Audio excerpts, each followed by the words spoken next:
Hello, everyone. Welcome to Marketing Matters, a forum where we seek to elevate marketing for fresh produce and floral. The truth is, marketing really does need to matter if we're going to drive demand of fresh and ultimately contribute to the health of our society.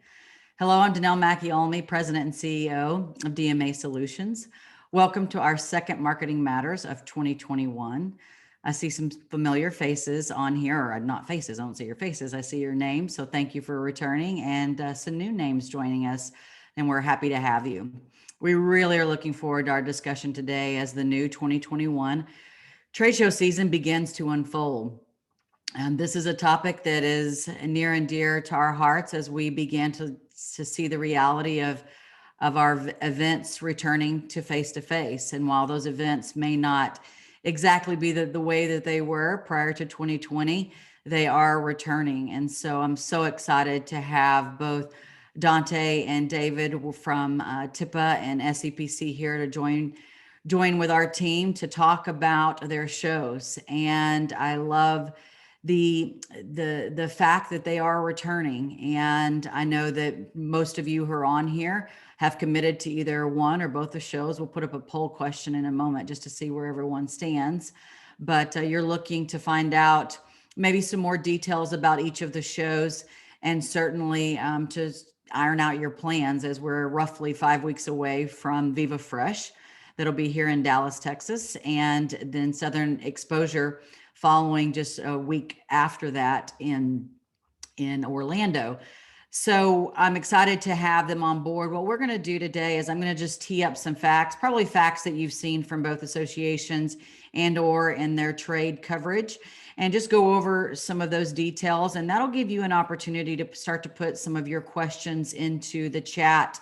And Megan will bring those questions forward. You can either do that publicly in the chat, or you can message Megan Zweig and or Mackenzie Wortham through the direct chat feature. And so we know what we seek today is to, if you're unclear in certain aspects, or you just really want to dive deeper into a particular topic, that's what we have David and Dante on here for, and certainly the DMA team for the marketers that are joining us that are looking to maximize the two models as they stand today. And when I say models, both shows are presenting themselves as being a hybrid.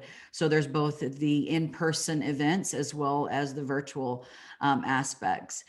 And before we dive in to any further, I would just like to personally say that as we move forward in 2021, I think we have to keep a perspective. And I know that, I've had a certain perspective about returning to face-to-face events. And certainly as a marketer and, a seasoned veteran in this space, I've grown this business, and certainly myself professionally and personally by face-to-face interaction. And I do think that there's a role for virtual exchanges and Zoom meetings, and certainly we've been forced to do it. And I think that's going to be part of our future going forward. But there's something to be said for face-to-face. And the other piece of relativity that I've been thinking about as Dante and David lead their associations and membership into these first face-to-face shows is there's a lot that they are having to navigate that is completely outside of their control.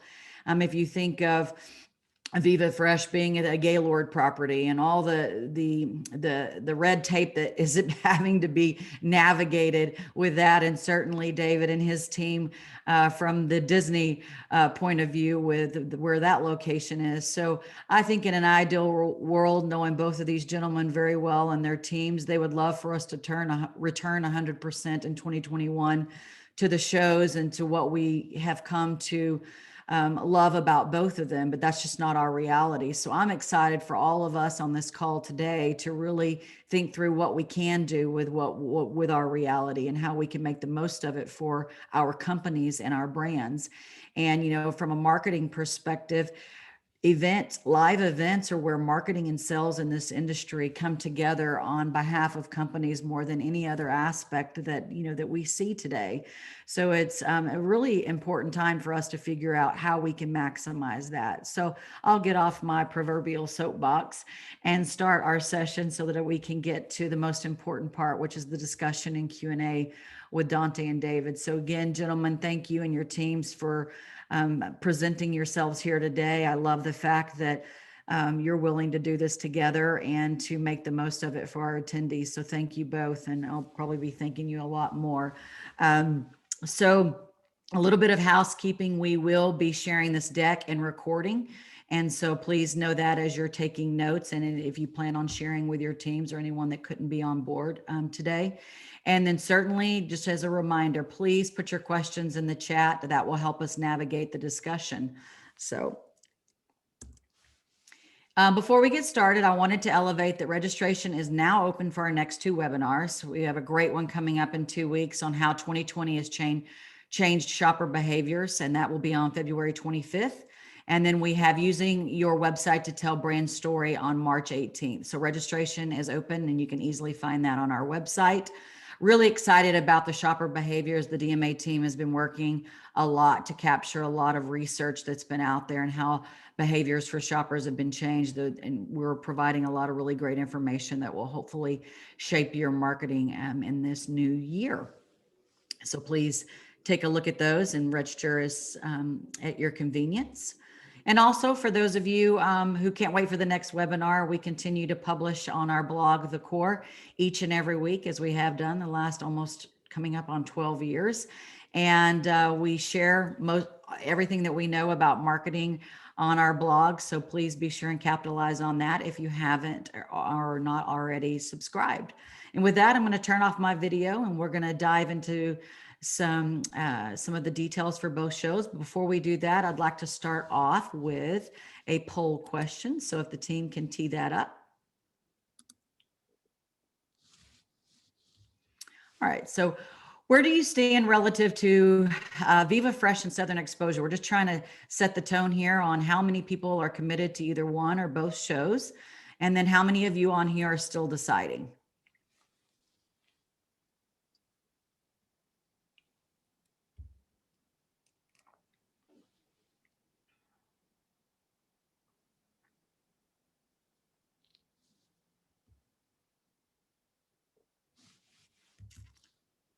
All right, looks like questions have all come in.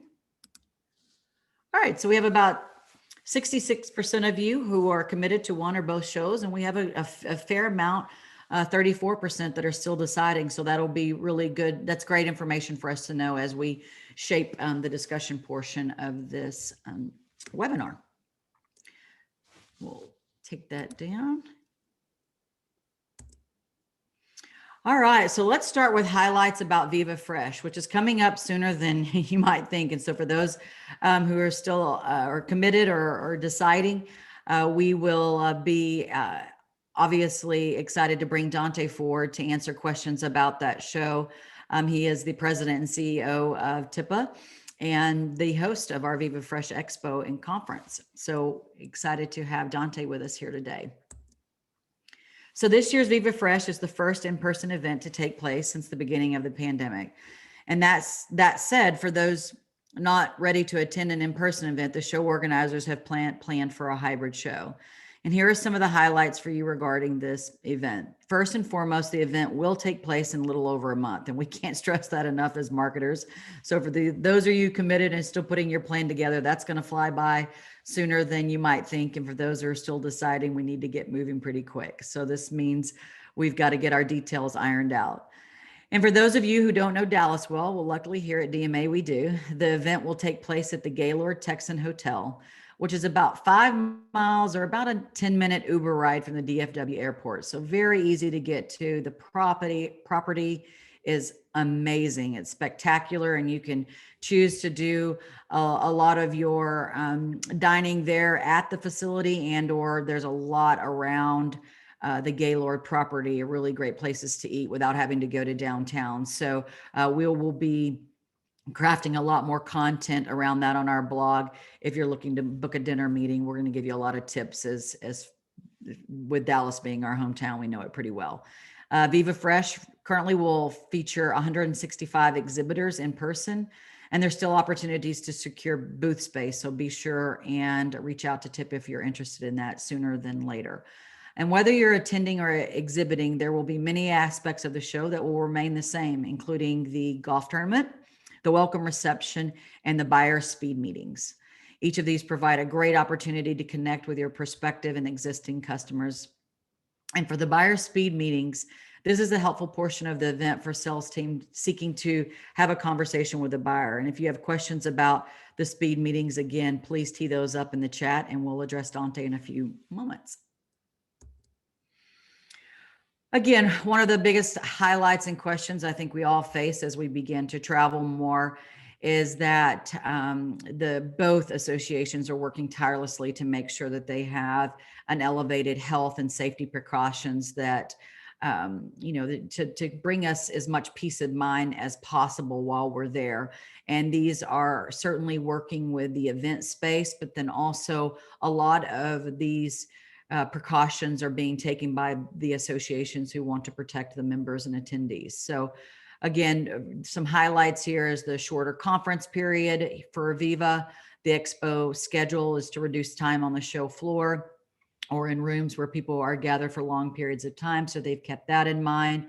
Wider aisles for the expo to allow people to move freely and socially distance. Limited attendance. So there's a limited attendance. If you are planning on attending the show, make sure that you understand that for your organization. Temperature checkpoints throughout the show and in different points. A daily health check ends via the show's apps where attendees will be asked a few health related questions before attending the show each day. And mask will be worn throughout the show. So we need to make sure that we're honoring that piece of the show. Hand sanitizer stations will be available, and plexiglass has been added to the registration areas and the buyer speed meeting sessions for an added layer of protection. And again, I know I speak for everyone planning to attend when I say thank you for taking our collective health and safety seriously for both shows. And for those who wish to experience the Viva Fresh virtually this year, the organizers have teed up a few online activities and events to keep you engaged and connected throughout the show. And those opportunities are listed here. The buyer speed meetings, again, there's the opportunity for that both in person and virtually, as we understand. And if Dante, you need to bring some clarity there, please do so.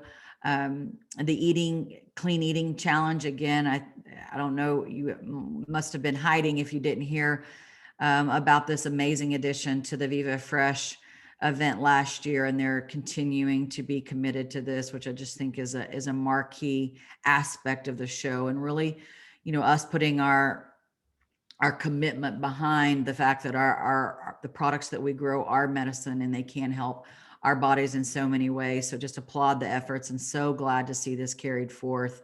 And can't wait to see the outcomes of those who participated in this, and to really encourage all of us to lean into the healthy lifestyles that are needed today. The In Bloom Women's events will take place as well virtually.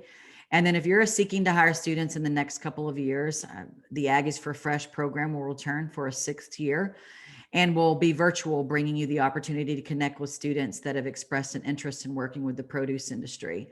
So obviously, if you have specific questions here, please include that in questions and comments. And being close to that event, as you may or may not know, I will be happy to answer questions there. And I'm very excited. I can't say that I'm not going to miss having that experience in person, but what it does is it's going to give us a chance to invite even more students. And we begin we have a recruiting career fair through Texas A&M next week, where we'll be teeing up this opportunity. And then we will be hosting webinars from now until the Viva Fresh conference to recruit as many students. We'll still be vetting the students that we invite to the actual show, but very excited about that aspect as well. So just really appreciate the TIPA team to continue working with us to continue this partnership between Aggies for Fresh and Viva Fresh. Finally, there will be educational sessions for people to experience both in person and online. Um, we're committed to making this a great show, and I know you are as well. And Dante, will look forward to hearing from you shortly, and to answer any questions that may be. And I can see things are being teed up as I speak. And so, what do we need to know about Southern exposure? So, which is going to take place roughly a week after Viva Fresh. And we've been working with a team at Southeast Produce Council to populate information that we'll share now. And I'm so pleased to welcome David Sherrod, President and CEO of SEPC, here with us today, as I mentioned. And I speak about David and Dante. They're friends of mine, so I might not have given them the most formal introduction that they are certainly have earned, but we'll look forward to chatting with both gentlemen soon. So let's dive into Southern Exposure. It will be held at the in Orlando at the Disney property, which will add some fringe benefits, of course, for people attending the show with amplified safety. And we certainly know Disney's commitment to safety throughout multiple events, sporting events, and namely throughout the 2020 year, and perhaps even a fireworks display from the nearby park. The hybrid experience will provide the show's 275 confirmed exhibitors with an opportunity to be present within their booth or to manage the booth remotely. And I know David has a lot more context around that we can dive in shortly. It's important to note that while the event is a hybrid one, for those that are planning on to attend physically, it will be classic Southern exposure touches that you have come to enjoy.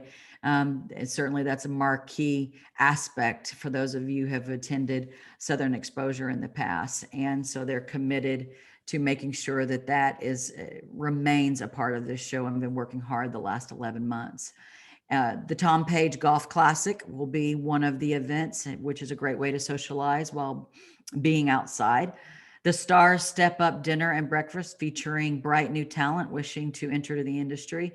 Also having the great privilege through the years of working alongside the SEPC team and Raina Nelson on the STARS program. So again, another amazing opportunity. I just think about within 2 short weeks, the amount of students that we will be able to introduce our industry to that can find their ways into careers just makes my heart swoon, and very excited about those aspects of the show returning.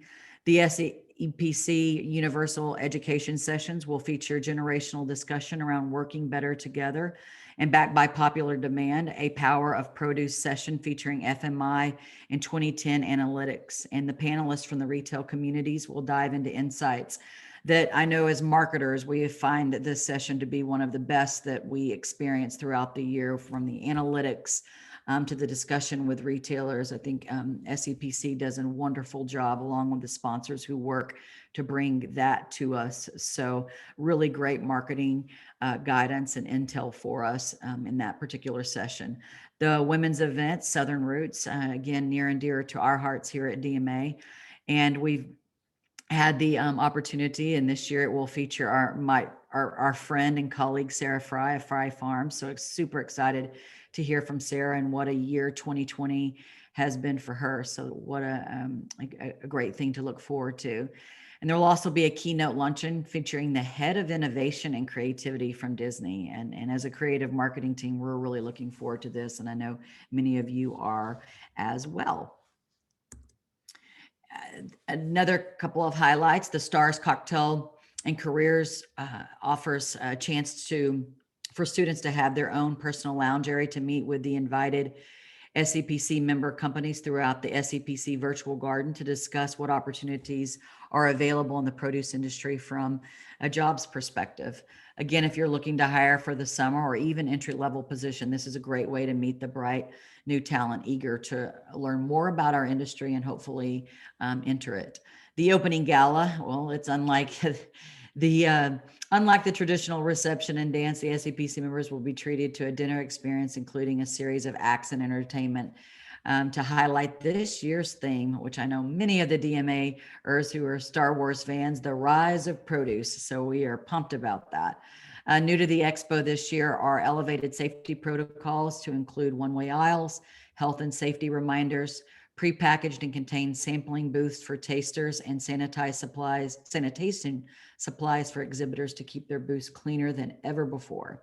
And SEPC also is hosting a prayer breakfast for SEPC members and families to join in and worship and fellowship prior to departing for home, which is again a signature treat from the team at SEPC.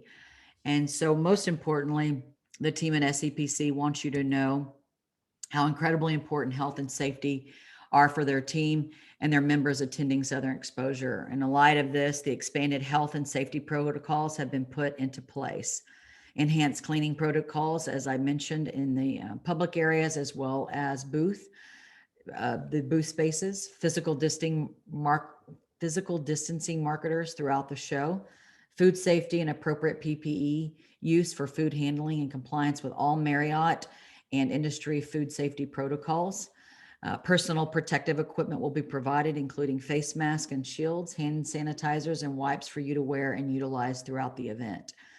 Sanitation stations placed at key location and contact areas such as registration areas, entrances, stairs, elevator, and escalator landings. Physical barriers and partition in place at registration counters, as well as for most food and beverage displays. Temperature screening applied at registration and session entrances. And interestingly here, COVID vaccinations will be offered by appointments during the scheduled conference, subject to supply availability, of course. And this is an area that the team SAPC is still working to finalize, so stay tuned for more on this. And with that said, both events, and from a marketing and a planning perspective, 5 weeks is going to fly by. But at the same time, I think a great lesson we learned in 2020 is there's a lot of fluidity to pulling off an event, whether it's virtually in person. And with the added layers that we are dealing with here, we can expect some potential updates from both associations as they navigate their shows. And so I think, again, having the ability to quote unquote go with the flow is going to be important for all of us as we navigate the next 5 weeks until showtime. So, and again, here's some more information. I just wanted to make that point that I do think that we need to stay fluid and understand that we could be receiving news from both associations as we navigate. And so before we open it up to Q&A and the discussion, and I know Megan's working on gathering that information now, SEPC also wanted you to know and elevate that resource guides and instructional webinars are available for exhibitors, retail, and food service attendees on the Southern Exposure websites. So that'll be very helpful. So along with all the information they're sharing with members, please use their website as a resource. And when planning for meetings, please note that March 10th is the date when retail and food service members will gain access to have ability to schedule meetings with exhibitors. So you'll want to be sure to have your online presence up to speed by then. Again, March 10th is the date when the buyers will be able to access your online information. For more privacy, meeting suites are available for retailer and exhibit meetings. If virtual meetings is what you're seeking, private one-on-one group video conferencing is available as well.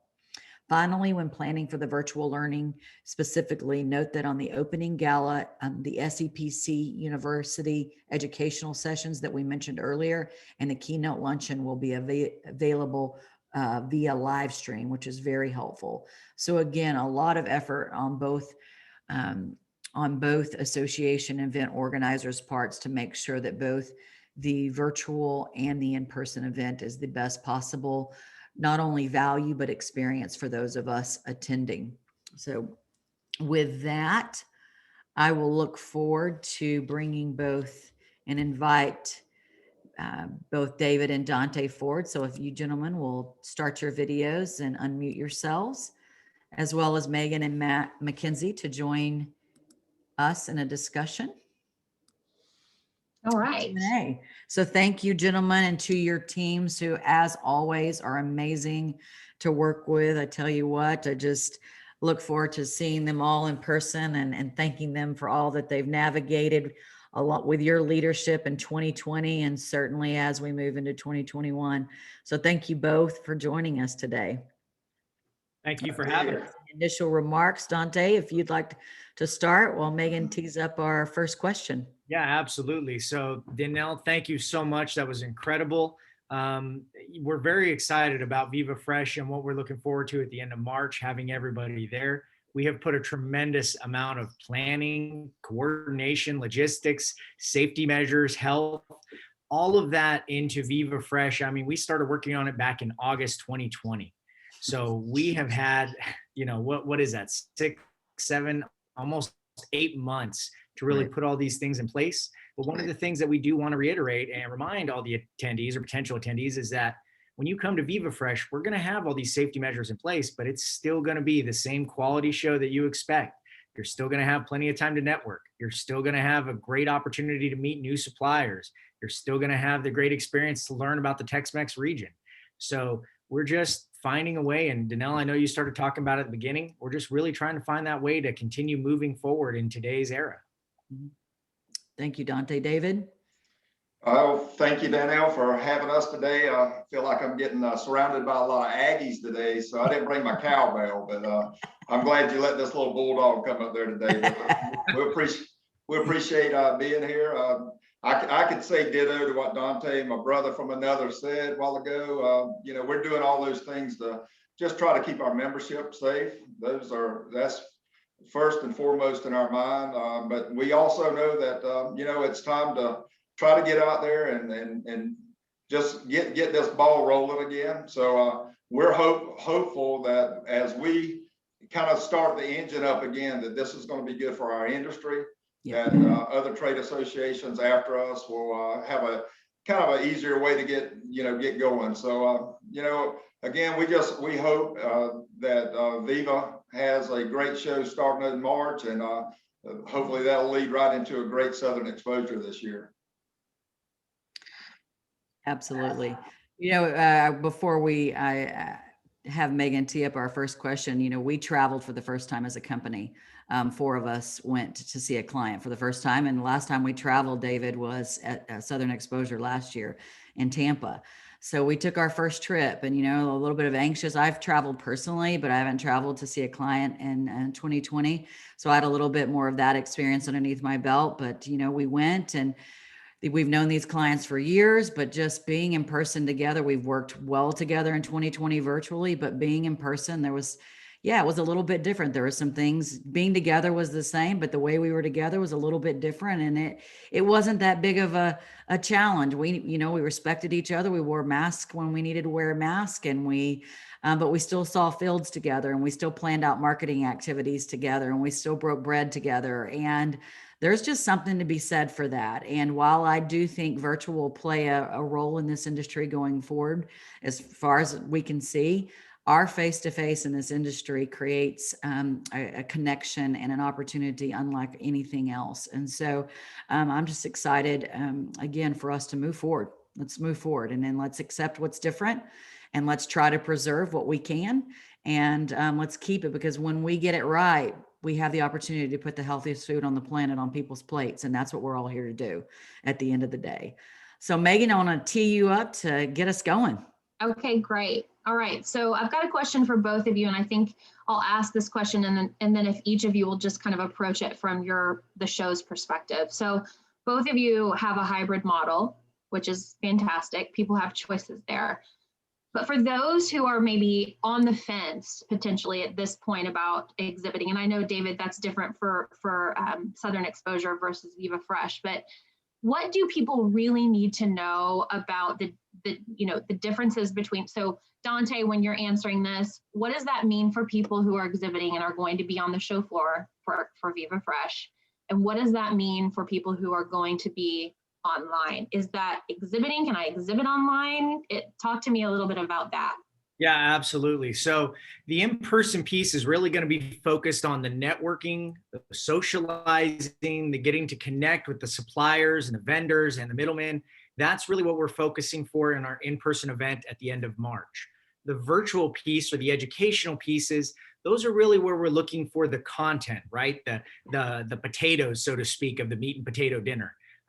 That's where we want to drive people who want to learn about the region, who want to understand the challenges that are before us, who want to connect with potential interns or future career opportunities through Aggies for Fresh, who want to connect with other women in the produce industry so they can learn from each other, network, and develop that connection. So that's really going to be the big difference between the two platforms, right? The in-person is going to be for the networking and socializing. The virtual is really going to be about the content and learning for the Tex-Mex region. Got it. So currently for Viva Fresh, what I'm hearing you say is that if I'm an exhibitor, I'm not going to necessarily be online unless I'm online in an education capacity and a networking capacity.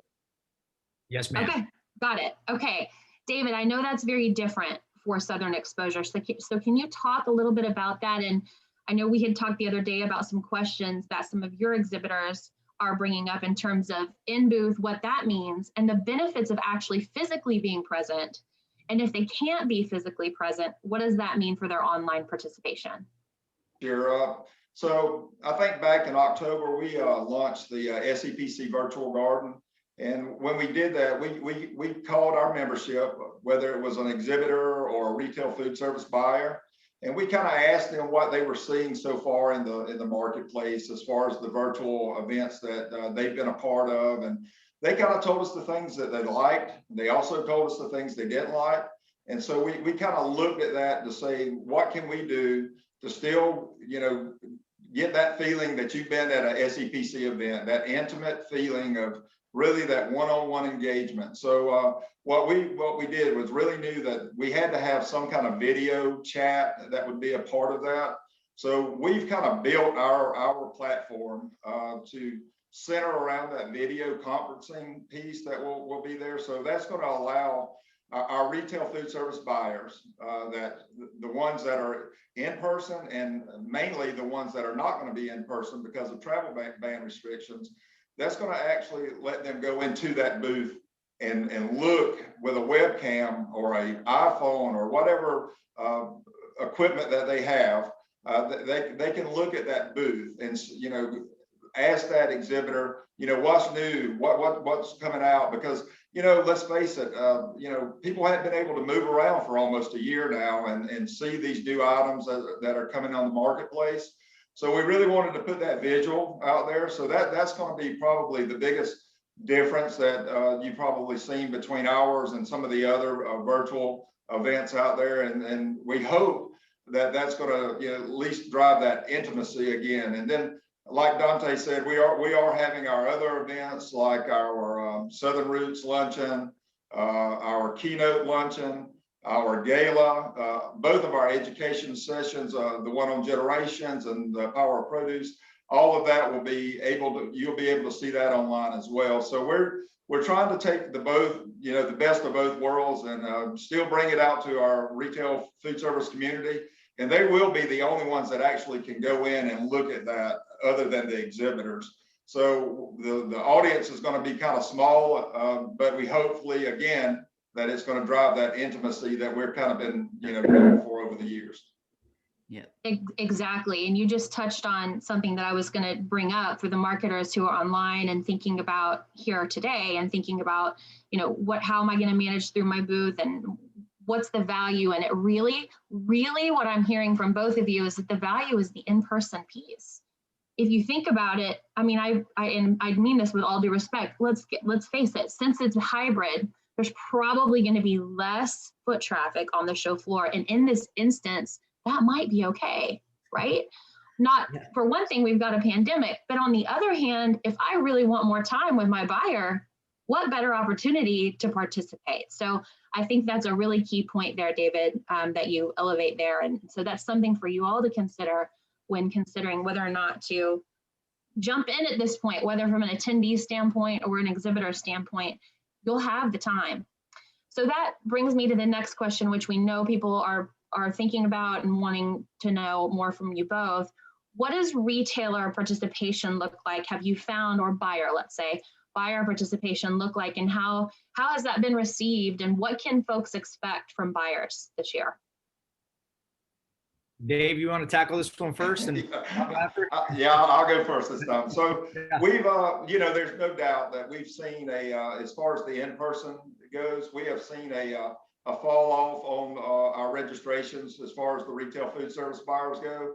Right now, we have a little north of 150 in-person buyers that are coming.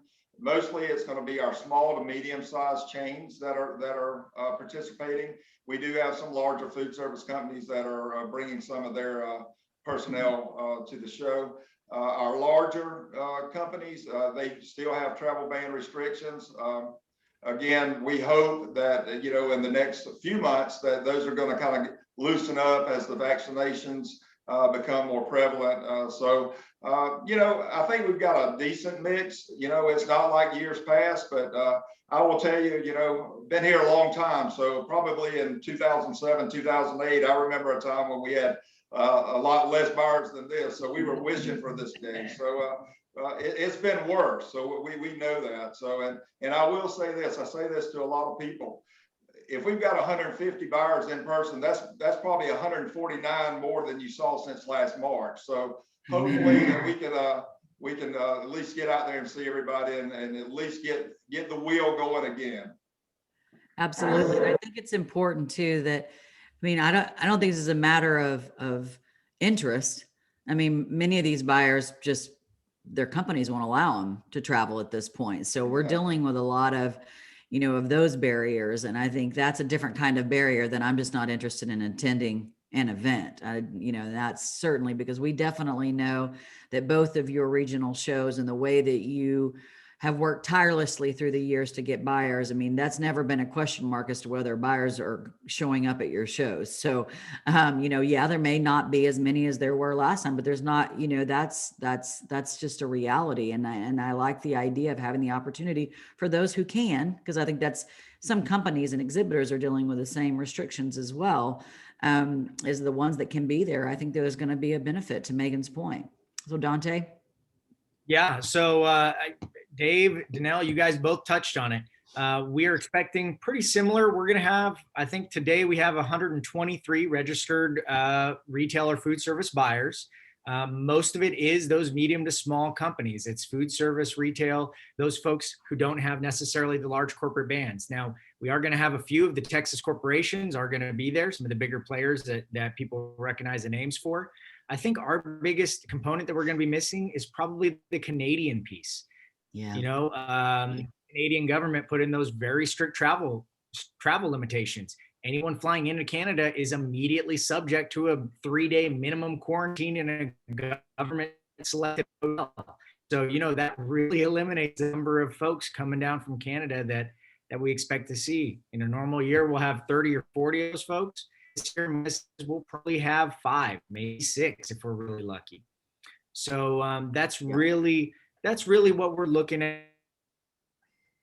Everyone has expressed an interest in wanting to get back to the show. It's just limitations on their travel ability. Yep.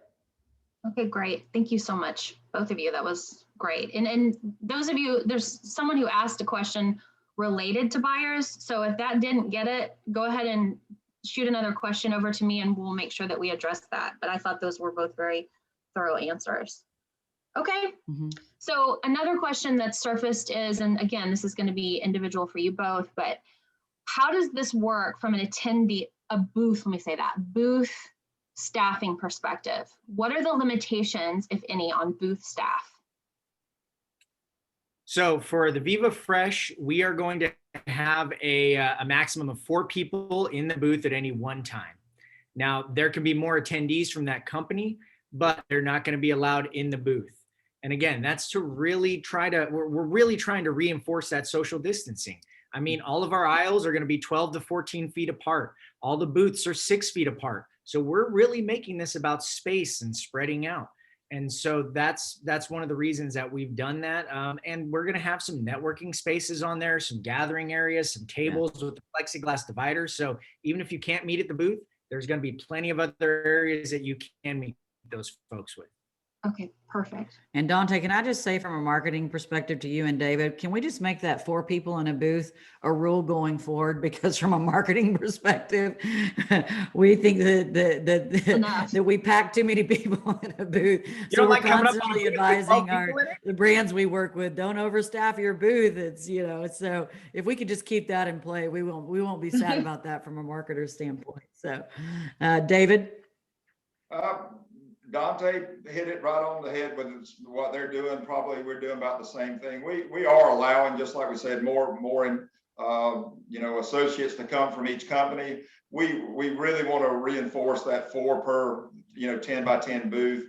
It's just imperative that I think you said it best, Danelle, earlier. It's just respect, that we need to respect one another, give everybody our space. But the Swan and Dolphin's a big enough property that we don't need to, let's just kind of come and work in shifts, and people can move around that. And there's so many places to go out and meet, and just spread out. That's all we're asking everybody to do. So again, we invite more people to come if they want to, but if you only have one person coming, well, that's just reinforces what we're trying to get done this year.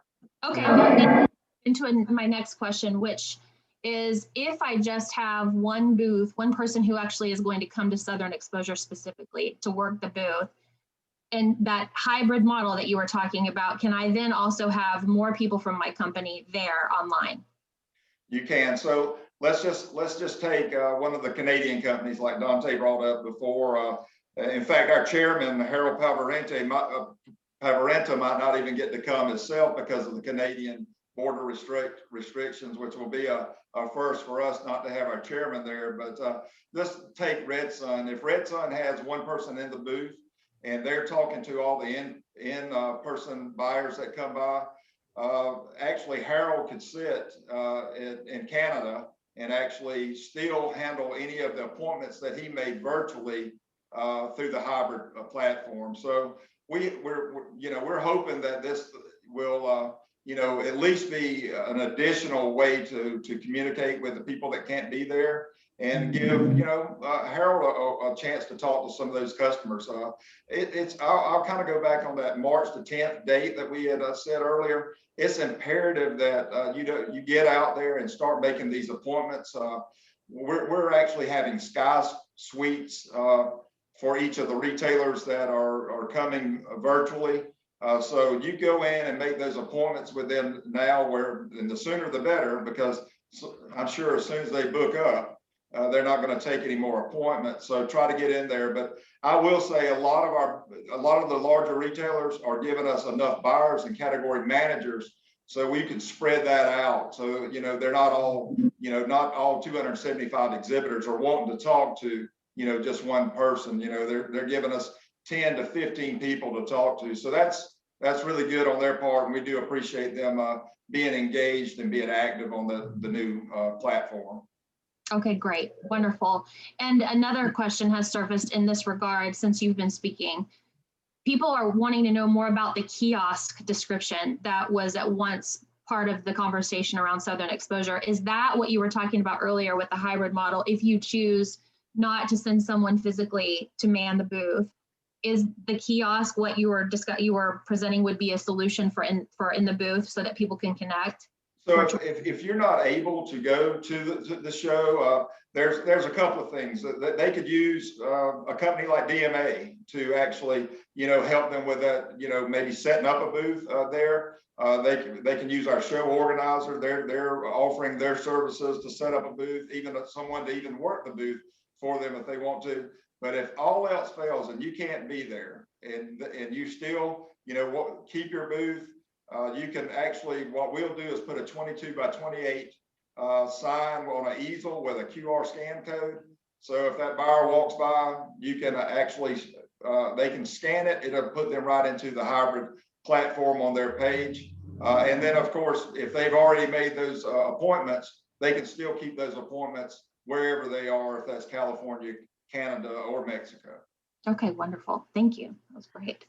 And then I want to make sure too that the one question, Megan, where was, okay, so if I have one person attending that's going to handle the booth, so they're, the exhibitor attendees for the show, how do you register people who are going to be present virtually in a different way, or you just go on and register them and there's a way to check off if, and shame on us, we haven't registered yet. So we got to get on the mark on that, making one after this. But so is there a designation for whether or not a person who's attending is going to be virtual or in person? So just like I said, the only people that are really signing up is going to be the exhibitors that, the 275. So whoever they want to put in there to handle each, whether it's remote or whether it's there on the showroom floor, Got it. they're going to be Okay. able to do that. But the only other people that'll be on there is the retail food service buyers. We're not letting just general attendees go by. We don't want to clutter up the virtual Sure. show floor. So basically we're just letting them in. So that's going to be what needs to be imperative for them to make that scheduling beforehand. Those 2 to 3 weeks beforehand, they need to really make those appointments with those buyers where they'll know that they're at least going to come by their booth on the days that they said that they want them to come by and the times. Okay. And then we're exhibitors registrations. It's 8. The total is 8 for SEPC. Say that one more time, Danielle. There's a total of 8 registrations per exhibitor for Southern Exposure. 4 comes with the booth, and you can go with 4 more for the additional. Yes. Okay. Sorry about that. And Dante, is there a limit on Viva? There is. So I probably need to start off by saying this. The whole show has a very strict attendance cap of 1,200 people. So we built the entire show around no more than 1,200 people. Okay. We ensure space at all times. So yeah, the exhibitors, it'll depend on your length of time with the show, on if all those factors. So you could have as few as 4 and as many as 8 and 9. So. Okay. All right. Good to know. Did you see the question about the bars and the hotel lobbies, Yeah, Megan? Tackle that one. Yeah, this is a friend of DMA's, clearly. So the question is for both of you, really. So with so much business that's done after hours and off the show floor, and particularly at bars, at happy hour, what can both events expect? What can we expect in terms of closures or distancing at the bars? Is there any restriction or protocol in place at either hotel that we need to know about when planning for happy hour? Yeah, I'm definitely happy to tackle the bar question. So at the Gaylord, we have several different bars that are there on site. You've got 2 in a restaurant, and you've got 2 that are outside of the restaurant, just attached to the hotel. Each of the bars is going to have a different protocol. The bar, for example, when you first walk into the hotel, is going to have 6-foot spacing, and then you have to take your drink to a table. The 2 restaurants, though, I believe they have a little more of an open bar section. So, you kind of get the drink and you can mingle in that area. Again, what we've really tried to do with Viva Fresh is we've really tried to make the entire experience for different comfort levels. So based on how comfortable you are as an attendee, that's the type of bar that we presume you will be attending or going to. Great. And knowing that property well, just as being here in Dallas, they'll build, that will be very clearly laid out for you. So they got big signs. No confusion there. No. As far as the Swan and Dolphin, they've got 18 food outlets there. I will tell you, don't know which ones were going to be closed. There's going to be at least 10 open. The main bar areas will be open. We have, in our own functions, we actually have added more bars to be less congested. They're going to be color coded with beautiful lightsabers. So whatever color your lightsaber is at your table, that's the bar you will be going to during the gala, just to not have as much congestion around the bar areas. So I think there's going to be a lot of places to go. And of course, we're right beside Disney. So there's a lot of open areas and bars to go to. But if you didn't see Tom Brady yesterday so that kind of gives you a little, I don't know if you saw that, but the whole Buccaneers team was having a good time in Florida. So I don't know. We're going to try to do a little bit better than what they did down in Tampa Bay to keep people apart. So Good. Well, I like the idea of having a personalized bar. So that sounds fabulous. Thanks for that. All right, Meg, what's up next? It's about 10 more minutes left. Yep. Okay. So the minute Dante said that there's a limit of 1,200 attendees at Viva, we got the question about SCPC or Southern Exposure, really. So is there a limit, David, to the number of attendees physically present? We hadn't made a limit, but I will tell you, it's probably right now, we're right at 1,100 right now, and probably are getting close to where we think it's going to end naturally. It's without the limit. So I think we're probably within maybe 200 of being at the most of where we're going to be at. So I think it's a pretty good statement about 1,200. It's about where we'll end up to 1,300. Okay. And also, there is an attendee, and I won't call him out in case he doesn't want to come forward, but you had emailed me yesterday with a question, and I forwarded that on to David and team. And honestly, I forgot to forward the answer back to you. So if you want to present that question in the chat, please go ahead and do so. But otherwise, I'll send you an email. I just didn't want you're a loyalist to our webinar series. So I want to make sure that you know that your answers to your questions that you sent yesterday thoughtfully are being addressed. And so if you want to bring those forward, please do. So I just wanted to make that note. He's very loyal to everyone. He is. And he asks very good questions. So you know who you are out there. He just put in the chat. Go ahead and say it. So if we have the question. Well, I don't have it in front of me, so okay. I need you to, John. Yep. John, if you elaborate, I'll be sure and include that question. So while we wait for that, and knowing that I want to be respectful of time, we've got 8 minutes left. There's just one more thing. So for those who are planning to exhibit, and these are marketers that are on the line here. So what opportunities are still available to them that you really want them to know about that exist for either show? What can they do to amplify their presence? Dave, you want to go first? Or you want me to tackle? Sure. Well, I'll go ahead. Because of the way that we've kind of handled our sponsorships throughout the year, where the sponsorship opportunities, I mean, they're there. There's no question about it. They're not as prevalent as they used to be when we kind of changed the way we do it. But what I would just say to them, is we would like them just to if they're coming, just send one or two people to at least get like I've been saying, just get that wheel turning again. We just feel like one of our retailers last week, one that's going to be in attendance, he basically said something to me that really struck, hit home with me. He says, ever since March and April of last year, we've been expecting our produce managers, our cashiers, our baggers, anyone in that store level to go out there and be on their front lines. And he said, you know what? For us to go to Viva or Southern Exposure, that's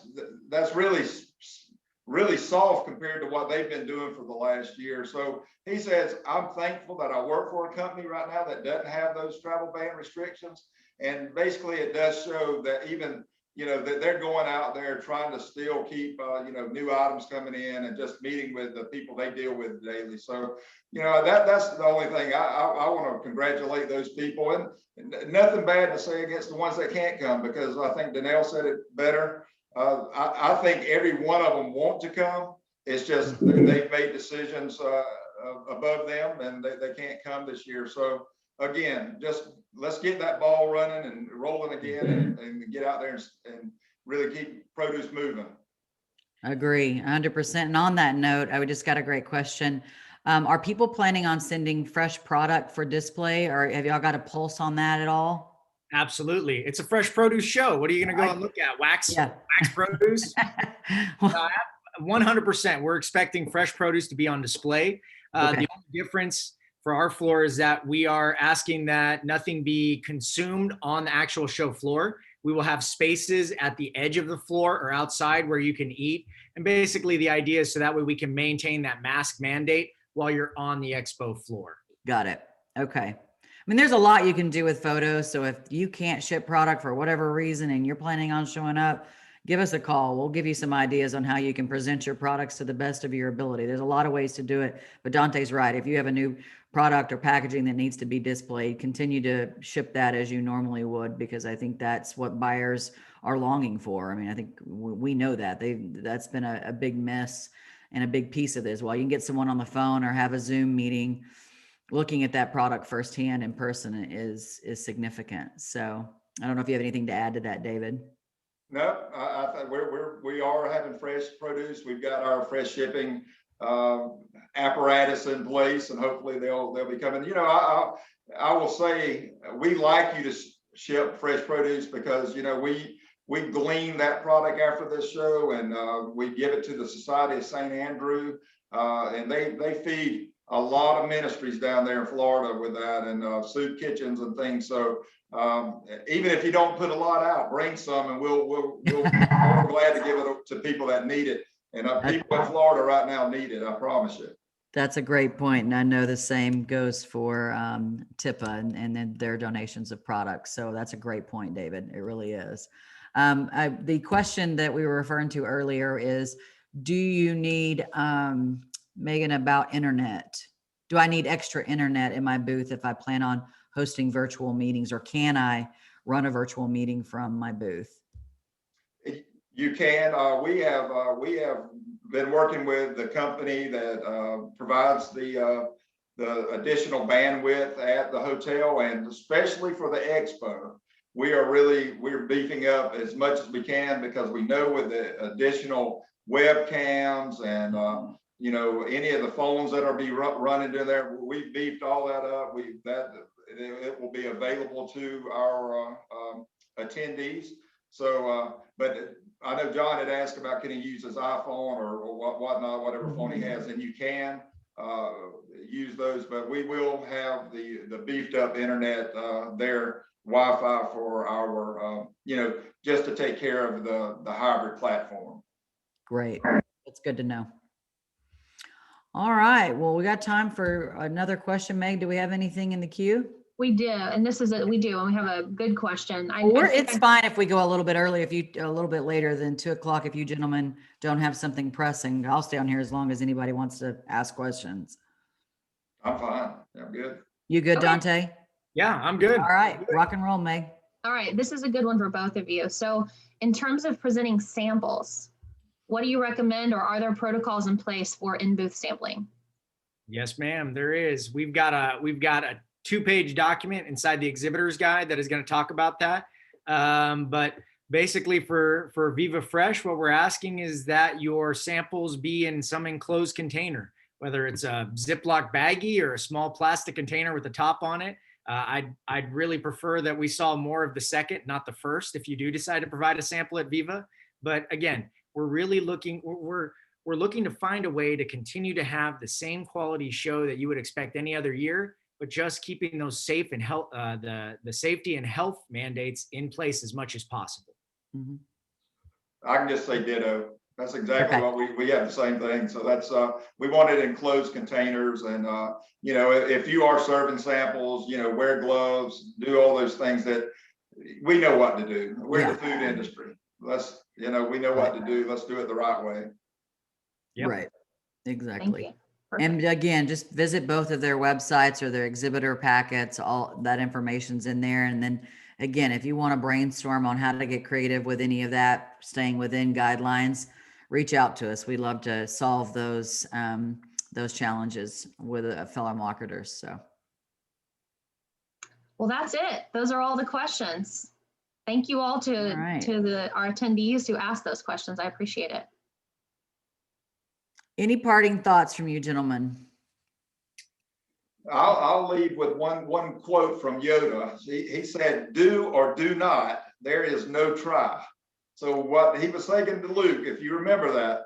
So we're going to do this thing. We're not going to try to do it. We're going to do it. And we want everybody to know. I know there's been some feelings out there about that we might cancel. I will tell you, the only reason we would cancel is the whole hotel told us not to come. So we're going to have this show, and we're going to do the best we can at it. And that's all I got to say about that. And we're going to have, just like Dante said, the show that you're used to, just with a few little changes here and there. But we just thank you, Danielle, for the time. Dante, thank you. We just appreciate just being a part of this. Thank you so much. Thank you, David, so much. Dante? Just like Dave said, I mean, we are, this show is going to go on unless the city of Dallas or the hotel says we can't have it. This thing is happening. And I'm going to kind of give this example. In the last year, we figured out how to work with COVID. We figured out how to eat with COVID. We figured out how to travel with COVID. We figured out how to do school with COVID. Why wouldn't it make sense that we couldn't put these 4 things together and have a quality show during COVID? That's really what we're looking to do here. And you know, Viva Fresh, SEPC, Southern Exposure, we're going to work together. And, you know, we really want the industry to succeed and move forward. And that's what we're trying to do here. We're trying to set the base, set the platform, so that way after us, the other shows continue to go on and we can get back to having business. Amen. Absolutely. And I just applaud the two of you on a number of fronts in your teams who are working and continuing to work tirelessly to give us that opportunity.